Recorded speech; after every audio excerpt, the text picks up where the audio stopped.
नमस्कार। सुबह गर्मा गर्म खबर में आप सभी का स्वागत है। मैं हूं नीलू और देश में कोरोना केसेस काफी बढ़ रहे हैं। ऐसे में मास्क सबसे बड़ा हथियार है।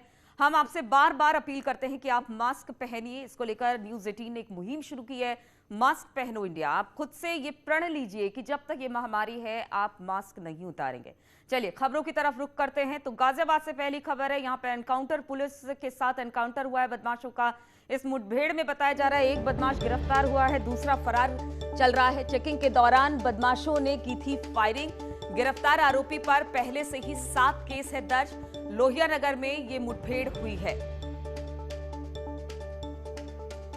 तो गाजियाबाद से खबर है, यहां पर पुलिस एनकाउंटर हुआ है बदमाश और पुलिस के बीच में, जिसमें एक बदमाश गिरफ्तार हुआ है, दूसरा फरार होने में कामयाब रहा है। चेकिंग के दौरान बदमाशों ने की थी फायरिंग। गिरफ्तार आरोपी पर पहले से 7 केस दर्ज है। लोहिया नगर में इस मुठभेड़ का होना बताया जा रहा है।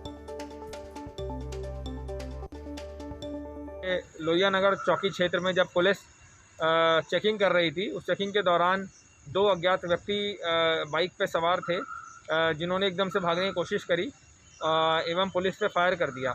आत्मरक्षा हेतु पुलिस ने जवाबी फायरिंग करी, जिसमें एक व्यक्ति के पांव में गोली लग गई है एवं दूसरा व्यक्ति फरार हो गया है। ये जो व्यक्ति है जिसके पांव में गोली लगी है, इसकी तस्दीक सत्यम पुत्र दिनेश तस्दीक हुआ है, जो कि शाहपुर बमेटा थाना क्षेत्र कविनगर का रहने वाला है।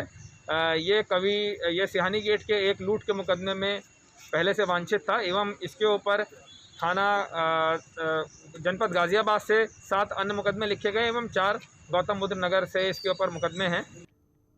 और लखनऊ के सांसद और केंद्रीय रक्षा मंत्री राजनाथ सिंह आज लखनऊ के दौरे पर आएंगे। राजनाथ सिंह सुबह 10:30 बजे लखनऊ एयरपोर्ट पहुंचेंगे। इसके बाद लालजी टंडन की प्रतिमा का अनावरण करेंगे। इस मौके पर सीएम योगी भी उनके साथ मौजूद होंगे। कार्यक्रम के लिए तैयारी पूरी कर ली गई है। रक्षा मंत्री Rajnath Singh multi level parking Hazratganj के सामने लालजी टंडन की प्रतिमा का सुबह करीब 11 बजे अनावरण करेंगे।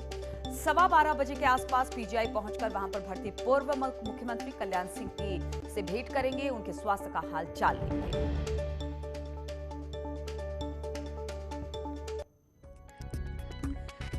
तो लखनऊ में सुबह 10:30 बजे यानी 10:35 पर आमौसी एयरपोर्ट उतरेंगे। फिर 11 बजे लालजी टंडन की प्रतिमा का अनावरण करने वाले हैं रक्षा मंत्री। सीएम योगी आदित्यनाथ भी उनके साथ इस दौरान मौजूद रहेंगे और फिर 12:15 बजे के आसपास कल्याण सिंह से मिलने पीजीआई जानेंगे, क्योंकि उनकी तबीयत इस वक्त ठीक नहीं है, इसलिए रक्षा मंत्री उनसे भी मुलाकात का कार्यक्रम है।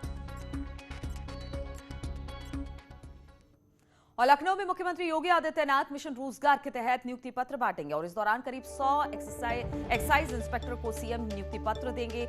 शाम 4 बजे लोक भवन में कार्यक्रम होगा, जिसमें आबकारी मंत्री समेत अन्य अधिकारी भी मौजूद होंगे। तो मिशन रोजगार के तरफ ये पूरा कार्यक्रम होगा। एक्साइज इंस्पेक्टर, करीब 100 एक्साइज इंस्पेक्टर हैं जिनको पत्र देंगे मुख्यमंत्री योगी आदित्यनाथ। और पूरे देश में ईद उल अजहा यानी बकरीद का त्योहार मनाया जा रहा है। कोरोना काल में हो रहे त्योहार पर कुर्बानी और नमाज के लिए प्रदेश में विशेष एडवाइजरी जारी की गई है। इसके तहत ईदगाह में सिर्फ 50 लोग एक साथ नमाज पढ़ सकेंगे।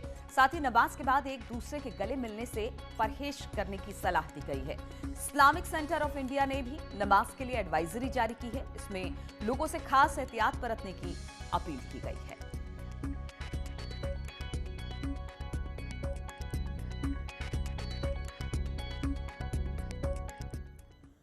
और दिल्ली के जामा मस्जिद में भी कोरोना नियमों के साथ नमाज अदा किया गया। कुछ ही लोगों को मस्जिद में नमाज अदा करने की अनुमति दी गई है। मस्जिद में इमाम ने इस दौरान कहा कि सरकार ने कोरोना के कारण जो नियम लागू किए वो सभी को पालन करना चाहिए। जामा मस्जिद में भी नियमों के साथ ईद उल अजहा की नमाज अदा की गई है और गाइडलाइंस को भी फॉलो किया गया है। इस दौरान जामा मस्जिद पूरी तरह से खाली ही दिखाई दिया। ज़रूरी थी। गवर्नमेंट ने जो इंस्ट्रक्शन दी और जो हिदायत जारी की, उसको मैं समझता हूँ कि पूरे हिंदुस्तान में फॉलो किया गया। इसी तरह जामा मस्जिद जो पूरी तरह भरी रहती थी, बाहर भी हज़ारों लोग हुआ करते थे। हमने भी यही तय किया कि हमें भी इसको एहतियात रखनी है और एक मिसाल पेश करनी है और दूसरों को मैसेज भी देना है कि जामे मस्जिद को आम नमाजियों के लिए बंद रखकर सिर्फ वही लोग नमाज अदा करें जो जामे मस्जिद में रहते हैं, जामे मस्जिद कम्प्लेक्स में। तो आज भी यहाँ तकरीबन 15-20 लोगों ने ही ईद उल अज़हा की नमाज अदा की। और मैं दुआ करता हूँ कि खुदा ये जो तीसरी लहर और थर्ड वेव का जो इम्कान है उससे मुल्क को ही नहीं बल्कि पूरी दुनिया को और पूरी इंसानियत को महफूज रखे। और अयोध्या में बकरीद को लेकर बाबरी मस्जिद के पूर्व पक्षकार इकबाल अंसारी ने लोगों से अपील की है कि लोग सरकार की गाइडलाइन का पालन करें और प्रतिबंधित जानवरों की कुर्बानी ना दें। एक बार फिर मस्जिदों में 50 व्यक्ति से ज्यादा नमाज अदा करने ना पहुंचे। इकबाल अंसारी ने लोगों से अपील की कि ऐसा कोई भी काम ना करे जिससे अमन चैन बिगड़े। लोग पास पड़े उसको, लोगों को जो है खुश रखें और गाइडलाइंस का भी पालन भी करें, क्योंकि ये ऐसा त्यौहार है कि जो है पड़ोसी भी खुश तो हम भी खुश रहेंगे। तो हम ये चाहते हैं कि ये त्यौहार जो है बकरीद का है, सरकार ने भी कुछ गाइडलाइंस के लिए जो है गाइडलाइंस भी है और कुछ जो है प्रतिबंध जो है लगे हुए हैं, पहले से भी हैं कि कोई भी प्रतिबंधित जानवर जो है लोग उसकी कुर्बानी भी ना करें। और फिल्म शूटिंग के लिए कंगना रनौत जल्द ही प्रयागराज जा सकते हैं। कंगना इंदिरा गांधी पर फिल्म बन रही है, इसलिए वो इंदिरा गांधी के जीवन का करीब से उनको जानने का प्रयास करेंगे और इसके लिए वो प्रयागराज जा सकती हैं। लेकिन कंगना के इस दौरे को लेकर सियासी जंग भी छिड़ गई है। कांग्रेस ने आरोप लगाया कि कंगना बीजेपी के एजेंट के तौर पर काम कर रही हैं। फिल्म के बहाने वो इंदिरा गांधी को बदनाम कर रही हैं। कांग्रेस पर पलटवार करते हुए बीजेपी ने कहा कि इंदिरा और इमरजेंसी के नाम पर कांग्रेस तिलमिला जाती है। इसमें आपातकाल एक ऐसा काला अध्याय है जिसको छेड़ते ही कांग्रेस पार्टी हमेशा तल्ख हो जाती है। इंदिरा गांधी जी पर इतना उसका अभिमान रहता है कि Indira is India, India is Indira, ऐसा नारा गढ़ने वाली आपातकाल के मसले पर तल्ख क्यों हो जाती है? क्या आपातकाल पर कोई बात नहीं करेगा? देश में आपातकाल को हमेशा याद किया जाएगा और आपातकाल की याद आने पर कांग्रेस की काली करतूतें हमेशा सामने आएगी।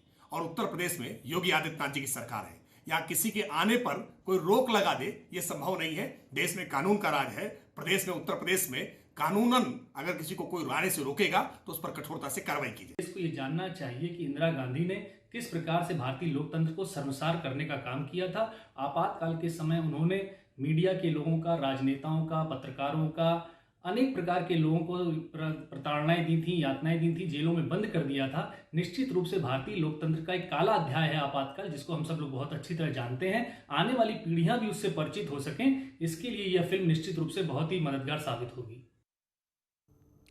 और वहीं इस पर कांग्रेस ने भी पलटवार किया है। उनका कहना है कि कंगना फिल्म के जरिए इंदिरा गांधी को अपमानित कर रही हैं। भारतीय लोकतंत्र का इससे ज्यादा शर्मनाक दिन और क्या होगा कि एक और अपने जान की आहुति दे करके, अपने जान की बलि दे करके जिस तरफ एक और इंदिरा गांधी जी इस देश की मान मर्यादा और प्रतिष्ठा बचाती हैं, वहीं दूसरी ओर फिल्म में अभिनय और भारतीय जनता पार्टी के एजेंट के तौर पर काम करने के लिए कंगना रनौत एक दुर्गा रूपी इंदिरा गांधी को अपमानित और कलंकित करने का काम करती है। जवाहरलाल नेहरू जी के नाम पर, इंदिरा जी के नाम पर, लाल बहादुर शास्त्री साहब के नाम पर, राजीव जी के नाम पर, राहुल जी के नाम पर तमाम बेरोजगार लोग अपनी दुकानें चलाते रहते हैं। तो ऐसे ही किसी अन्य बेरोजगार की भी दुकान चल जाएगी। हमें क्या दिक्कत है? सच बात यह है कि आप इनके ऊपर जितने आरोप लगाएंगे, जितना कीचड़ उछालेंगे, ये उतने ही निखर करके सामने आएंगे। एक पाकिस्तान को दो पाकिस्तान बनाने वाली श्रीमती इंदिरा गांधी जी के ऊपर अगर कोई भी किसी तरीके की ओछी टिप्पणी होगी तो उसका जवाब देश की जनता स्वयं देगी। और मेरठ में अब ट्रैफिक नियमों का पालन ना करने वालों को उनकी मुश्किलें जो हैं वो बढ़ने वाली है। दरअसल मेरठ में इंटीग्रेटेड ट्रैफिक मैनेजमेंट योजना लागू होने वाली है, जिसमें नियम तोड़ने वालों को ऑटोमेटिकली सजा मिलेगी और ये व्यवस्था 4-5 महीने में लागू भी कर दी जाएगी।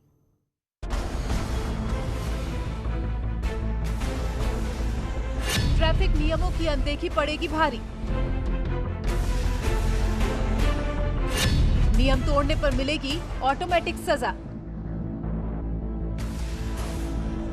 इंटीग्रेटेड ट्रैफिक मैनेजमेंट योजना 4 से 5 महीने में लागू होगी व्यवस्था। मल्टी लेवल पार्किंग को लेकर भी कवायद जारी। स्मार्ट रोड का भी प्रोजेक्ट किया जा रहा तैयार। सड़कों पर बेरोक टोक भागती गाड़ियां और रोड पर लगने वाला घंटों का जाम। शहर की बिगड़ी इस ट्रैफिक व्यवस्था से अब लोगों को राहत देने के लिए मेरठ में इंटीग्रेटेड ट्रैफिक मैनेजमेंट सिस्टम की शुरुआत की जा रही है। प्रोजेक्ट की लागत करीब 40 करोड़ रुपए बताई जा रही है, जिसके लिए इंटीग्रेटेड ट्रैफिक मैनेजमेंट योजना यानी कि ITMS को भी स्वीकृति मिल गई है। मेरठ के नगर आयुक्त मनीष बंसल ने बताया कि इस योजना को शहर के 9 प्रमुख चौराहों में लागू किया जाएगा, जिसके लिए मेरठ नगर निगम पुलिस प्रशासन और जिला प्रशासन ने ये चौराहे चिन्हित किए हैं। जहाँ पर ट्रैफिक की समस्या रहती है, यहाँ पर ये सिस्टम लगाने से न सिर्फ वहाँ पर हम लोग ऑटोमेटेड वे में ट्रैफिक को कंट्रोल कर सकेंगे। ट्रैफिक अगर ज़्यादा होती है तो वहाँ पर जो ट्रैफिक लाइट्स लगेगी उनका आवागमन जो है किस तरह से कंट्रोल किया जाना है वो पूरा इस कंप्यूटराइज्ड सिस्टम से कंट्रोल किया जाना है। इस योजना में फिलहाल शहर के कुछ ही चौराहों को शामिल किया गया है। ITMS के अनुसार सड़क पर स्टॉप लाइन बनाई जाएगी, जिसके तहत नियम तोड़ने पर ऑटोमेटिक ई-चालान कट जाएगा। सड़कों पर स्पीड लिमिट लगाई जाएगी, जिसका पालन करना जरूरी होगा। इसके अलावा तेज स्पीड, बिना हेलमेट, सीट बेल्ट न लगाने, अवैध पार्किंग करने वालों पर भी लगातार कैमरे की नजर बनी रहेगी। ये कैमरे ऐसी गाड़ियों के नंबर प्लेट की फोटो क्लिक करते रहेंगे, जिसके आधार पर ट्रैफिक कंट्रोल रूम से ऐसे लोगों को ई-चालान भेजा जाता रहेगा। ये परियोजना जो है इसका टेंडर प्रक्रिया पूरी हो चुकी है। इसमें वर्क ऑर्डर दिया जाना है और वर्क ऑर्डर दिए जाने के उपरांत ये जो भी बिडर चयनित हुआ है उसको काम शुरू करना है। हमारा लक्ष्य है कि इसको आने वाले 4 से 5 महीनों में पूरे प्रोजेक्ट को हम लोग इम्प्लीमेंट कर लेंगे। नहीं, ये जाहिर है ये मेरठ के लिए एक बहुत बड़ी उपलब्धि होगी। इनफैक्ट मेरठ स्मार्ट सिटी के अंतर्गत हम लोग जो हैं 2-3 और परियोजनाओं को शामिल कर रहे हैं। इसमें एक बहुत ही महत्वाकांक्षी योजना मल्टी लेवल पार्किंग की है, जिससे कि शहर के प्रमुख बाजारों में जहां पर भी मल्टी लेवल पार्किंग की आवश्यकता है वहां पर पार्किंग की समस्या का समाधान होगा। मल्टी लेवल पार्किंग को लेकर भी कवायद जारी है। स्मार्ट रोड का भी प्रोजेक्ट तैयार किया जा रहा है। उम्मीद है कि बेगमपुर, हापुड़ अड्डा, HRS चौराहा, तेजगढ़ी चौराहा, रेलवे रोड चौराहा, जेल चुंगी, बागपत रोड, बाईपास चौराहा, बच्चा पार्क कमिश्नर चौराहे में ये व्यवस्था 4 से 5 महीने में शुरू हो जाएगी। अभी ट्रैफिक पुलिसकर्मी गाड़ी रोककर नंबर प्लेट का फोटो खींचते हैं और फिर ऐप के जरिए ई-चालान करते हैं, लेकिन ITMS लागू होने के बाद चौराहों पर लगे कैमरे से फोटो खींचेंगे और ऑटोमेटिक ई-चालान होगा। ट्रैफिक मैनेजमेंट सिस्टम की सुविधा नहीं थी, लेकिन अब तकरीबन 40 करोड़ रुपए की लागत से इंटीग्रेटेड ट्रैफिक मैनेजमेंट सिस्टम बनकर तैयार हो जाएगा और शहर की यातायात व्यवस्था को दुरुस्त किया जाएगा। मेरठ नगर निगम के नगर आयुक्त मनीष बंसल की माने तो आने वाले 4 से 5 महीने के अंदर इस व्यवस्था को लागू कर दिया जाएगा और लोगों को हांफते ट्रैफिक से निजात मिलेगी। कैमरा पर्सन अभिषेक शर्मा के साथ उमेश श्रीवास्तव, न्यूज़ 18 मेरठ। और रुकेंगे छोटे से ब्रेक के लिए, लेकिन आपको बता दें कि आप भी एंकर और रिपोर्टर बन सकते हैं। आप में क्षमता है तो न्यूज़ 18 उत्तर प्रदेश उत्तराखंड देगा आपको मौका।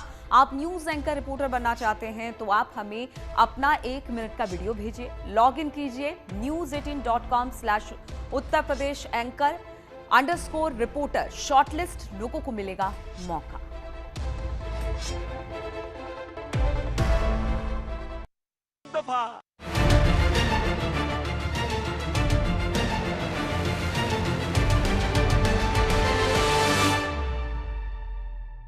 और ब्रेक के बाद खबर बिजनौर से लेते हैं, जहां पर इनामी बदमाश गिरफ्तार कर लिया गया। 15,000 का इनाम इस बदमाश पर था। 10 लाख के लूट में वांटेड चल रहा था ये आरोपी। 14 जून को वारदात को उसने अंजाम दिया था। 4 आरोपी पहले ही गिरफ्तार हो चुके हैं। कोतवाली देहात के अकबराबाद का ये पूरा मामला है, जहां से इसे गिरफ्तार किया जा चुका है। और सीतापुर से खबर है, यहां पर 4 लोगों की मौत हो गई है। बारिश के चलते दीवार गिरी, जिसकी वजह से इन 4 की मौत हुई है। दीवार गिरने से 4 लोग इसमें दब गए। मलबे में दबकर 2 लोग गंभीर रूप से घायल भी हुए हैं। घायलों को भिजवाया गया है इस वक्त स्वास्थ्य केंद्र। हादसे को लेकर गांव में इस वक्त कोहराम मच गया है। तो एक घर गिरने से, घर की दीवार गिरने से बताया जा रहा है 4 लोगों की मौत हो गई है, 2 घायल हैं और घायलों को फिलहाल अस्पताल भेज दिया गया है। ये घर बारिश की वजह से गिरी है।